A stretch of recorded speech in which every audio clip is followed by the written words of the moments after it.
है आज चाहिँ बिदाको दिन कोठामै के बस्नु भनेर बाहिर निस्केर हिँडेको हिँड्दा हिँड्दै हामी चाहिँ जङ्गलको बिचमा आइपुग्यो है गाइज यहाँनिर। अनि यहाँनिर पुरै खोला रहेछ, पहरो देख्न सक्नुहुन्छ है हजुरहरूले। यहाँनिर बेला पनि कटुसै टिप्ने सिजन अब अहिले चाहिँ सुरु हुन लाग्यो। नेपालतिर नि कटुस अब पाक्ने बेला भयो। अनि यहाँ पनि ठ्याक्कै जङ्गल पनि त्यस्तै रहेछ, झारी पनि त्यस्तै छ जङ्गल। गाई यहाँ चाहिँ पुरै चाहिँ रुखको ठुटा रहेछ, यी रुख सुकेर पुरै।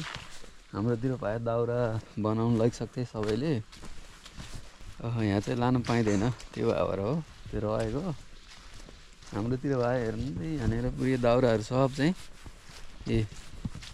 यस्तै कहाँ रहन पाउँथे है, सबै लगिसक्थे। अब यहाँ चाहिँ लान पाइँदैन, जङ्गलमै हुन्छ यो। अनि यहाँ जङ्गल भयो, त्यहीँ घर छ है गाई, जङ्गलभित्रै घर जस्तो हुन्छ त्यो चाहिँ। यो चाहिँ के को सिँढी आयो यो, ठ्याक्कै गाउँतिर गएको भास भयो है गाई। जब यहाँनिर चाहिँ सिँढी रोपिरहेछु म यहाँ।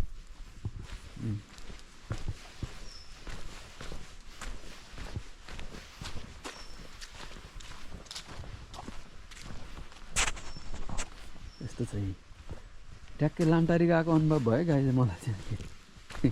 दाउरा खोज्न गएको, घाँस काट्न गएको चाहिँ जङ्गल गएको अनुभव भयो गाई ट्याक्कै।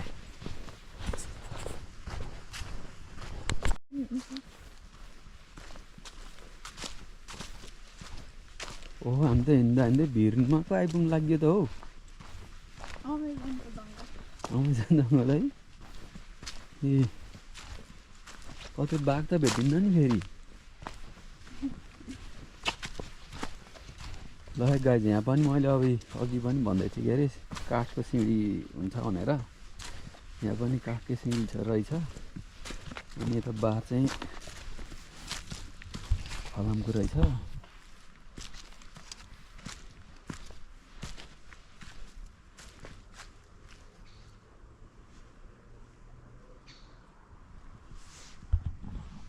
तर यहाँ खोलालाई चाहिँ त्यो पानी ठुलो भएको बेलामा चाहिँ त्यसले खोल्छ भनेर चाहिँ ठाउँ ठाउँ बार लगाउने चाहिँ देखियो। त्यो चाहिँ नयाँ रहेछ। पुरै शान्त छ, यहाँ चाहिँ सुनसान छ है गाई। ओ रुखहरू कत्रो कत्रो छ है, हल्का हल्का रुखहरू रहेछ।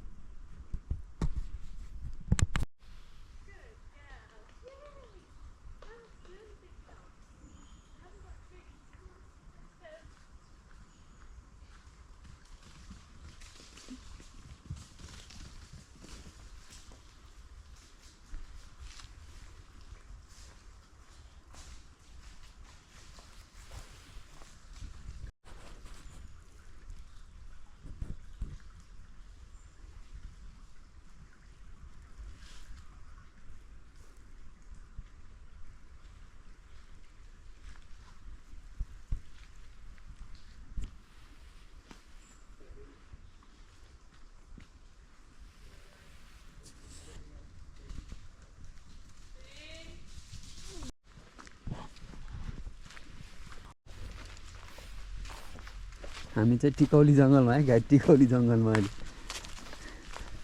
ठ्याक्कै टिकौली जस्तै हुँदैछ।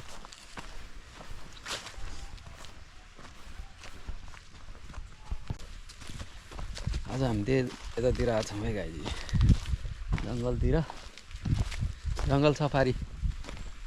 ओइ सुशीला मरासिनी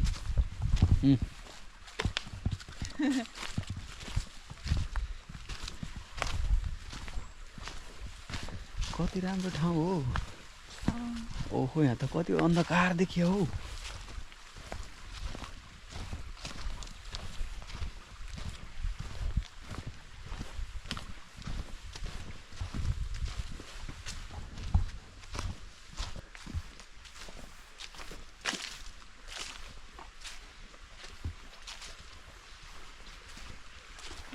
सुनसानमा चाहिँ पानीको कलकल आवाज है गाई, यस्तो छ यहाँनिर।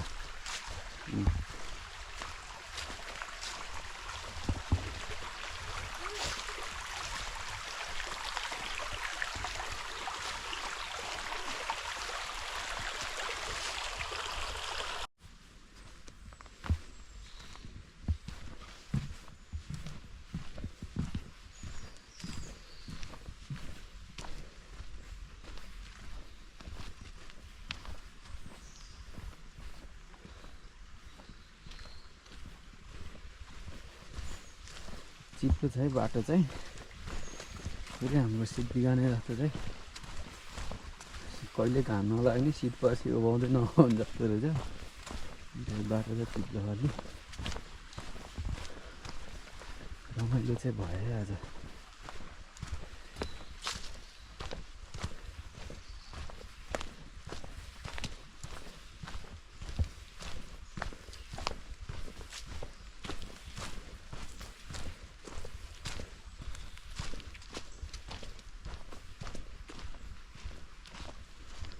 खोला है गाई चाहिँ खोला हो। छ कि छैन बरु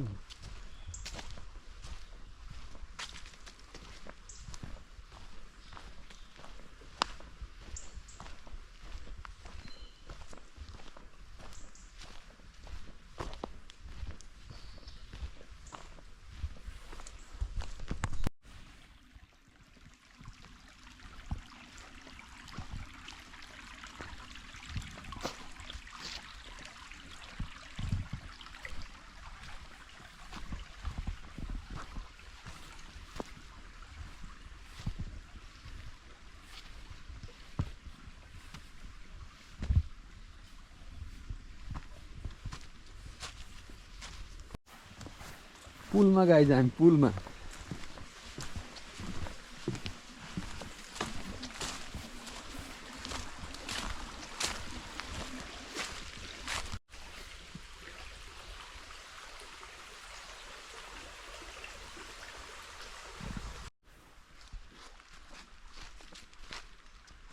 पुल मान्छे तर्नलाई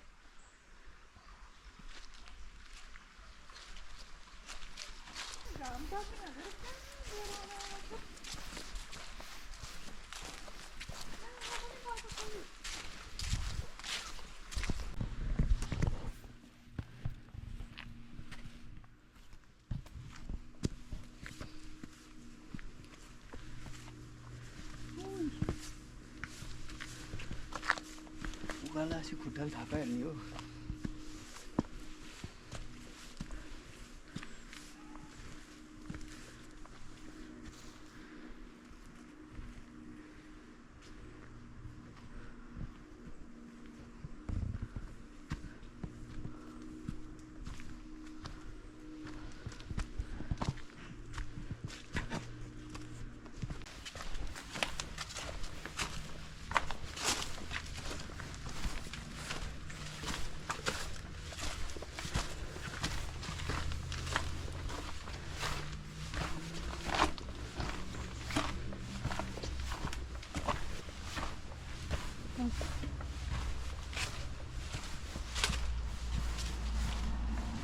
आयो रोड